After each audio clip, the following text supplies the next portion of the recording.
¿Sabía usted que una de las cosas que permitió que Allende ganase fue el asesinato de René Schneider? ¿Pero usted sabe qué es lo que pasó? ¿Quién fue que lo mató? ¿La derecha o fue realmente la extrema izquierda? Bienvenido a su canal El Viejo de Historia. Antes que nada debemos explicar quién era el general René Schneider. Fue un militar chileno que durante el final del periodo de Eduardo Frei Montalva fue el comandante en jefe del ejército de Chile entre el 27 de octubre de 1969 al 22 de octubre de 1970. Creador de la conocida doctrina Schneider, la cual ha sido muy mal entendida en los años posteriores o manipulada impunemente para fines políticos. Pero aquí se le explica completamente de lo que se trataba esta doctrina. La doctrina Schneider tuvo mucha popularidad y se sigue citando hasta hoy. Y, y hay un párrafo de la doctrina Schneider que suelen olvidar, pero que tiene validez igual que toda la doctrina Schneider, porque la doctrina decía que las Fuerzas Armadas no podían tomar el poder usando las armas que les había dado el Estado, que eso era una traición a la patria. Pero decía en otro párrafo, si algún otro poder del Estado se sale de la Constitución, ahí las Fuerzas Armadas, no solo el ejército, las Fuerzas Armadas, que se deben más a la nación que al Estado, deben intervenir para restablecer el respeto a la Constitución. La muerte del general tiene una cantidad de dudas e interrogantes que dejan mucho que pensar, incluso hilar teorías de conspiración que son bastante interesantes. Todas estas acciones que no tienen mucho sentido, pero la conversaremos más adelante. Pero la pregunta inicial para este trabajo es, ¿por qué fue asesinado? Para responder tenemos que irnos un poco atrás y explicar la coyuntura temporal que vivía Chile. Allende había ganado la primera mayoría relativa de Chile, por ende, un marxista llegaría a la moneda. Debemos comprender que a nivel internacional se vivía la plena Guerra Fría, un acontecimiento mundial de bipolaridad, la Unión Soviética versus Estados Unidos. Era un juego de ajedrez de titanes y Estados Unidos no permitiría que hubiese una nueva Cuba en América, así que Estados Unidos intervendría con ciertas acciones en contra de la ascensión de Allende al poder con los conocidos Track 1 y Track 2. Explico. El Track 1 era apoyo de los Estados Unidos a todo político contra la Unidad Popular. En este caso era la figura de Alessandri en contra de Allende. De esta forma habría cierto financiamiento a la campaña de Alessandri como publicidad en favor del candidato de derecha, pero obviamente la Unión Soviética y el Partido Comunista Chileno hizo lo mismo con Allende. No olvidar que bajo la investigación de Olga Oliunova, historiadora de izquierda, demuestra que el PC chileno recibió más de $200.000 en el año 70, de los cuales el PC chileno y la Unión Soviética le dio a Allende unos $100.000. Pero en fin, al ver que el Track 1 no funcionó dado que Allende ganó, y luego la DC apoyó a Allende y el retiro de la candidatura de Alessandri, surgiría la necesidad de utilizar el Track 2, conocido como Operación Fouvet o también Operación Alfa, y se trataba de generar un golpe de estado para evitar que Allende llegue al poder. Y aquí viene la conspiración, la cual era secuestrar al general Schneider, no matarlo. Insisto, era fundamental que Schneider estuviese vivo. De esta forma las Fuerzas Armadas intervendrían y la ascensión de Allende no sucedería, por lo menos en un futuro a mediano plazo. Para ello la CIA, bajo su director Richard Helms, idearía dos líneas operativas para generar y concluir el plan. Por un lado estaría la línea de Camilo Valenzuela, que era la línea oficial, y por otro lado estaba la línea de Roberto Bió. Pero la CIA prefirió, e insisto, prefirió el plan de Valenzuela dándole $30.000, siendo estos que pedían 100.000 y aparte de un par de metralletas, pero insisto, la CIA solamente les dio $30.000. Así que el plan era simplemente secuestrar al general Schneider, y utilizando la revista ¿Qué pasa?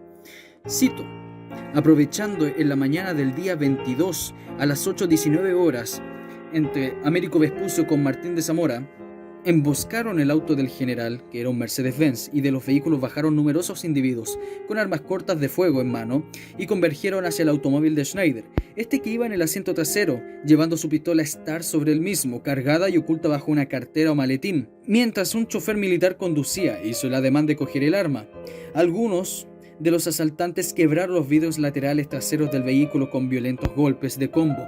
Otros dispararon al interior al general Schneider y este se derrumbó gravemente herido en el antebrazo, cuello y abdomen. El chofer, quien se había lanzado al suelo del auto, fue para protegerse o para buscar un arma que allí ocultaba. Se enderezó desesperadamente, maniobró intentando salir del embotellamiento de vehículos asaltantes. Se vería el extraordinario espectáculo de uno de los hechores, Mario Berríos, dirigiendo al chofer militar en estas evoluciones. Finalmente, el Mercedes-Benz pudo emerger del laberinto de los otros autos y enderezar a toda velocidad al hospital militar y se operó a Schneider para extraer los proyectiles. La intervención concluía a las 11 horas y el general declarado en buenas condiciones y estado satisfactorio. Luego, para el 25 de octubre, sufriría un empeoramiento de su situación, donde fallecería. Ahora, sabiendo cómo fue el proceso, quedan 3 cosas en el tintero. La primera es por qué el conductor del auto de Schneider se agachó en vez de salir a ver qué había sucedido con el auto. Porque recuerden, 2 autos se atravesaron al auto de Schneider y uno lo chocó por detrás. Entonces, uno se pregunta, ¿se agachó sabiendo de lo que iba a ocurrir? Deja harto que pensar. La segunda es que se encontró una bala de revólver calibre 38 que impactó al general, que no pertenecía a ninguno de los involucrados. ¿De dónde salió esta munición? Y en tercer lugar, sabemos que hubo infiltración del MIR, dado que las revistas Punto Final, medio de comunicación de la extrema izquierda, en su edición 10 de noviembre, que se llama El MIR revela quiénes mataron a Schneider, y el 24 de noviembre, donde afirman de cómo supuestamente fue el proceso, si bien aportan de cómo fue la planificación y de nombres de personas involucradas, pero también mintieron descaradamente poniendo nombres de personas que no participaron o fueron declaradas inocentes, como el senador de la democracia radical Raúl Morales Adriasola.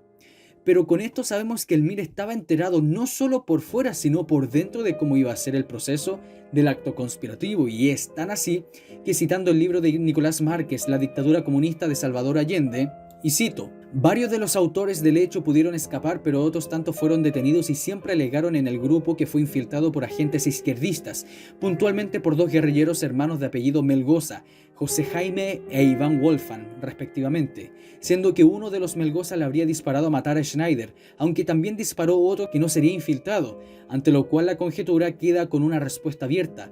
La misma versión brindó Roberto Bió, quien se responsabilizó de la operación destinada al secuestro, a pesar de no haber participado materialmente de ella, pero no de la muerte de Schneider, que fue un episodio fuera de programa. Incluso en nota secreta número 430 del 25 de noviembre de 1970, la embajada argentina envió a la Cancillería un informe que detallaba que el grupo de Bió fue infiltrado por el MIR para desbaratar sus objetivos.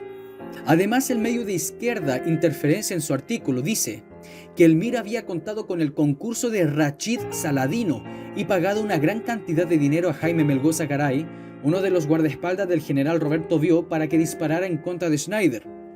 Además, veremos que la revista Cepa sacaría 2 portadas impactantes, la cual la última sería una prueba más para vincular al MIR con esta conspiración, considerando que Luciano Cruz, un alto mirista, moriría en extrañas condiciones, y con aquellos que hicieron fracasar el plan, alterándolo de tal manera que en vez de secuestrar al general, lo matan.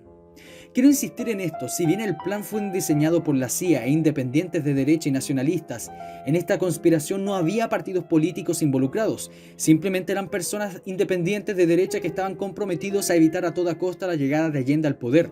Por otro lado, el plan era secuestrar y no matar al general, pero lo que sí sabemos es que hubo una persecución a nivel nacional del general en retiro Bió y del coronel Igualt, y el que dirigiría la causa criminal sería el fiscal Lyon y el director de investigación Emilio Cheire, hasta que el día 28 de octubre sería arrestado, y así caerían todos los partícipes de esta conspiración que fracasó. Pero para el próximo capítulo veremos la victoria de Salvador Allende en el Congreso. Muchas gracias, y este es su canal El Viejo de Historia.